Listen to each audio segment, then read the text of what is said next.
kakati Pawulo Kafeero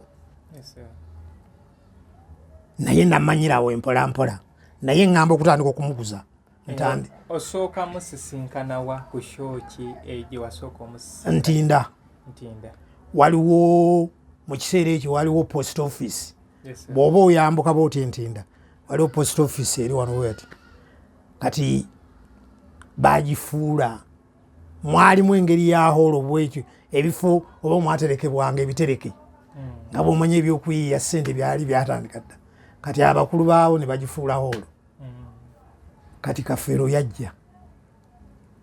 ng'olwo yakafulumya oluyimba olwo muvubuka munnange biki neŋŋenda nemwewebale okuyimba biki ebyengeri eyo awo we twatandikira kakati nga buli sho gye ŋŋenda bw'amaliriza sho oba ewedde oba ntuuseyo nga tennaggwa nga ŋŋenda eri manju mpitire ku mwami Kafeero nga mubuuzaako naye nga tamanyi wa wenkolera kati waliwo mutabani wange yafa baali bamuyita Ssennyonjo yali amaka ge gali eyo ewazana twali tukola naye ye ng'alina ebintu ebibye naye nga tuliraaniganye musawulyako yali mukwano gwa Kafeero nnyo kati olumu ajjawo oyo omuvubuka ng'ayagala ebyambalo era atuuka amulaga t-shirt amulaga biki namugamba wano nga waliwo enkufiira ennungi nazo zizunulidde t-shirt material biki ate laba enkufiira kufiira zino zolaba bazinseera banimba bazijjeewa kazi bazijjeeno wanulayo eri tulabe wanulayo neeri tuwanula enkufiiro bazaali 5 bazaali 3 ambuuza zino mmeka konzi buli nkufiiro ojja kumpa emitwalo 5 naŋŋamba kiki naŋŋamba eno enkufiiro lajebya bajinguza emitwalo 2 konzi oke ebyo tubireke tugende nekino ekiro naŋŋamba kati zino enkufiira ogambye emitwalo 5 kati zino zonna mitwalo 25 nambuuza mufunamu ngera bwomumanyi kyeyava mbuuza eri Wamala ng'oggyeko mu National Theatre yatambuzanga shows mu Kampala mu hotels kati waaliwo ka hotel kalinga lino lyekkubo erigenda ku Bat Valley ng'ova ewandegeya olimanyi bwotyoja naye walingawo ka hotel nga kali awo waggulu nga bakayita Atlasin kaali ka Uganda Hotel yabeerangawo nnyo munaku okuva ku Friday bwati biki kati nze we tukwataganira naafuuka mukwano gwange ononye ekyeno kwanza nze nkolera wano era ogwe mudaala gwe bino byokola biki nali ntunda amasuuti makooti nkufiira t-shirt masaati nakawe noonyezaako kati nze bwe nabanga byemulaze akyayagala ŋŋenda mu bannange bemmanyi nti balina ebintu ebyo ebirungi naye nga buli lwajja atuukira ku nze ŋŋenda mu bannange bemmanyi nti balina ebintu ebyo ebirungi naye nga buli lwajja atuukira ku nze ng'agenda okukola show yonna si ya National Theatre yokka naye oba alina agenda okukola show oba wa ngajja n'alonda amakooti naaga njagala amasuuti 2 njagala ekkooti enjereere njagala empale 5 biki naye brother sente zenina tezimala ng'alonda ebintu n'asasula ku sente zasasudde n'agenda akola sho era nabanga ndi awo ng'atuuse teyangulako mulundi gumu teyangulako mirundi 2 kakati bwe twatandika ebyo ne tufuuka baluganda music okutandika okumuwulya n'okumwagala natandikira ku Muzeeyi Ssebadduka omugenzi lwe yagenda yegattibwako Bassegamwenge Baddaani Mugula bazze mpuliriza ddaani mugula ennyimba zayimba ntandika okwagala Kadongo Kamu nga Kadongo Kamu w'amaanyi naye nsaalirwa nnyo okuba nti yali w'amaanyi naye nga tebalina kye bafuna njagala naye nga okusinga obulamu bwange Kadongo Kamu nali mwagala biki naye nga obulamu bwawe bwagala Katemba nze nga siva mugundi mu theatre naye nga mbikwataganya byombiriri biwologoma ebyo oba wagimanya gwe mulembe batandikira okuzanyiramu emizannyo abo ba Moses Katende nze nga siva mubiwologoma okusinga yali wambisakate mu bikaali mu byalo eyo Kadongo Kamu yalinga wa mu byalo nga olina okumufuna nga olina kumutwala mu byalo nze ku lwange Katemba bwe yatandika okuyingira mu Kadongo Kamu ono mu shows nze nakirabanga okulinnya eddaala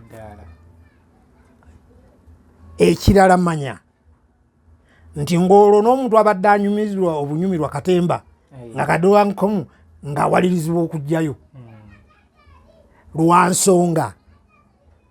oluusi abazannyi bali abaabeeranga mu Katemba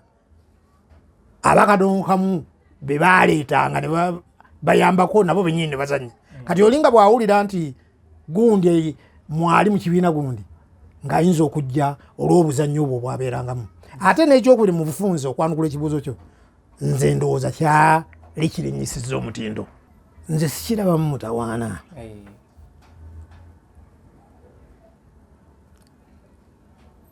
Saawa Lukagga okukwatagana ne Mukiibi owa Bat Valley ne bategeka show ne baddira ennyimba za Walukagga ne baziteeka mu mizannyo nze sikiraba mu buzibu esiba ebivvulu fe abakadde mwatukuba ettale fe abanyumirwa Kadongo Kamu abanyumirwa ki mwatukuba ettale temukyategeka shows za misana simanyi lwaki kubanga gye bali oba gye tuli nga nze tojja kuŋŋamba nzije mu show nyingire essaawa emu bbiri nveemu ssaawa mukaaga nabitoni omuntu n'obeera ng'obadde n'omugenzi basudde okumala emyaka 5 omulaba byakola afudde ebyuma bisigaddewo ate nga mubeera mu kibiina ekyabantu abamubeera ku lusegere noŋŋamba ndi Kabuladda esaanyeewo ekisinga okuleeta ebyo kiri ekintu kimu kyokka muzungu bw'otegeka ekibiina bw'otandika ekibiina buli kimu g'okimanyi gwe kati oyinza okutunulira ekintu kino oyinza okukiyita ekitono kankubuulire naye muno mwe muva bakirumira batandika bwe bati kasitobera nga okitadde okyagala ekisooka kukyagala ekyokubiri n'okiwa obudde kyokubiri n'onywera naye bakirumira nabino tebabitandikirako nze okuva mu kyalo nga mmaze okufuna omulimu Entinda mu mwaka 1968 ng'ennaku z'omwezi 4 Novemba lwenyingira ekibuga najja ne siringisi 16 okuva obulenzi okutuuka e Kampala ng'osasula siringi 3 mu takisi najjira mu Pijot 44 mita 3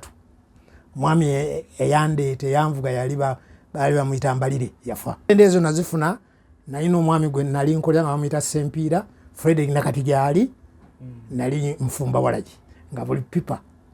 eya Walagi evaamu ebidomola 2 nga ngifumbira siringi 3 Lwanga ne muganda we Kyobe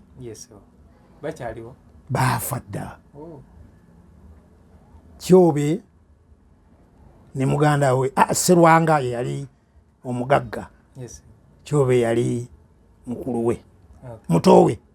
Okay, kati muzeeyi tugenda kola. Mbadde njagala kuwayo kasitole katono. Mbu Kyobe obugagga bweyongera. Sserwanga agenda ku musawo w'ekinnansi, obugagga bweyongere butumbire. Mbu omusawo w'ekinnansi amugamba oyagala obugagga bbaasi zeeyongere zibe nnyingi, nja kukuwa eddagala naye eddagala lyengenda okukuwa olina kulinywesa musuwa gwa mwana wo nga tukukazizza nga lwe luseke. Era omwana yamutwala ne bamutta.